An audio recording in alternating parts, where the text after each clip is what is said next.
As nations continue to battle the coronavirus pandemic, we've all witnessed the secondary effects of the virus. Extended lockdowns are impacting economies everywhere, threatening widespread recessions. But there's another potential global catastrophe on the horizon.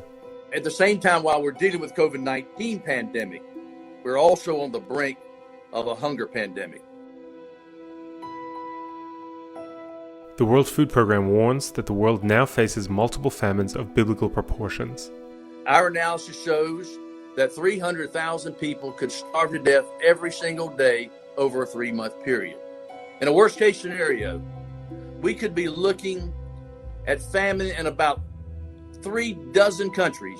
And in fact, 10 of these countries, we already have more than 1 million people per country who are on the verge of starvation. There are currently 821 million people classified as food insecure in the world right now, with around 135 million classified as being in crisis.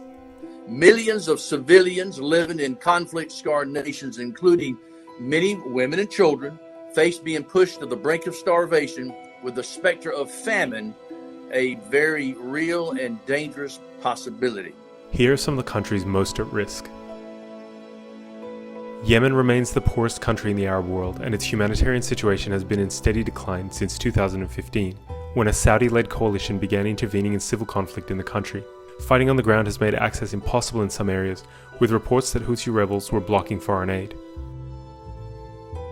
Almost 2 decades since a US invasion post 9/11, more than half of Afghanistan's population is below the poverty line, with the World Food Programme estimating that 11 million are food insecure. Agriculture employs 70% of the country, and with global lockdowns slowing economies everywhere, there are fears that this could heavily affect imports and critical foreign aid which the country relies on desperately to survive. According to World Food Programme statistics, the DRC is the world's second largest hunger crisis. More than 15% of the country is completely dependent on foreign aid. The DRC is struggling to manage 500,000 refugees and 5 million people who are internally displaced.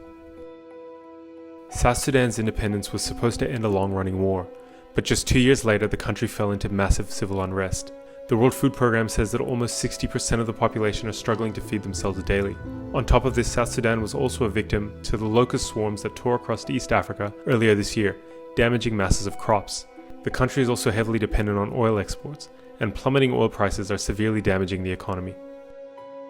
Venezuela has the world's largest oil reserves, but it has also been hit hard by global oil prices dropping, with Venezuelan oil valued at its lowest in 2 decades. Economic trouble had already hit the country early last year, leaving a third of the population in need of aid. As Venezuelans continue to flee, they are also contributing to the food crisis in neighboring countries. While the world struggles to recover from the coronavirus, it seems unlikely that anyone is truly prepared for what may come next.